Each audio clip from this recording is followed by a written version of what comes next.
Les peintres risquent d'être des êtres un peu invertébrés, si vous voulez, qui vivent par le cerveau ou par un certain, j'allais dire, mimétisme très différent de notre travail. Enfin, c'est un travail, au fond, assez ouvrier.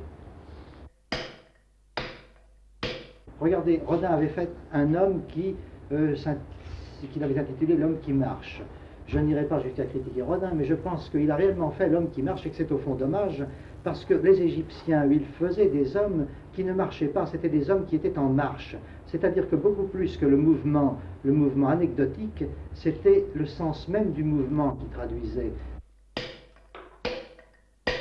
Au fond, une sculpture, je ne suis pas du tout abstrait, vous le savez, mais c'est une espèce d'architecture, un peu comme la musique, une architecture dans l'espace.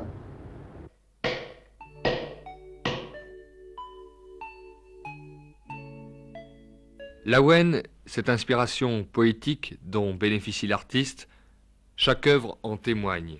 Dans sa propriété de Bas-sur-Mer, Jean Fréhour a sa propre galerie où sont rassemblées toutes les preuves de son talent. Essentiellement figuratif, il a une profonde méfiance pour l'abstrait. Non pas que ses goûts l'éloignent radicalement de cette tendance, mais ce qu'il fuit par-dessus tout, c'est ce qu'il appelle le bricolage, l'amateurisme prétentieux et donc malhonnête.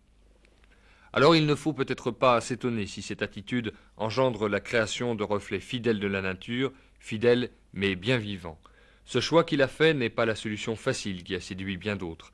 Les commandes officielles ne viennent pas, l'art religieux dans lequel il s'était spécialisé ne le satisfait pas non plus, toujours à cause de cette querelle figuratif-abstrait dans laquelle il arrive parfois de retrouver face à face le jeune et l'ancien clergé. Alors, Fréhour sculpte, mais il sculpte pour lui tout seul.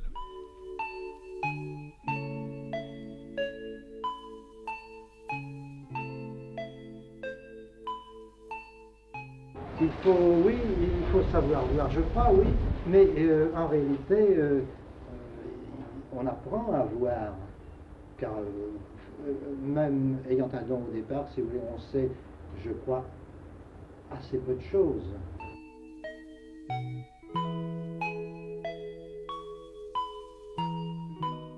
Une manière de comprendre la nature, ben, c'est un problème difficile parce que bien sûr, je me sers beaucoup de la nature, bien sûr, je travaille beaucoup d'après la nature, mais je voudrais que la sculpture ne soit pas la reproduction, j'allais dire, mathématique de la nature, c'est un autre domaine, vous comprenez, on se sert de la nature. Inévitablement, la sculpture est un art abstrait, même lorsqu'il est réaliste.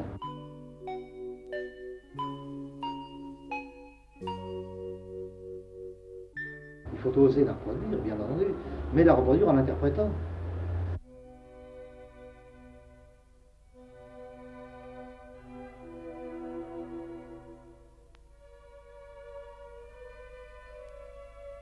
Défendu ou décrié, Jean Fréhour aime la sculpture. Et dorénavant, les encouragements ou les critiques ne pourront pas entamer cet amour. C'est un homme qui est très fidèle.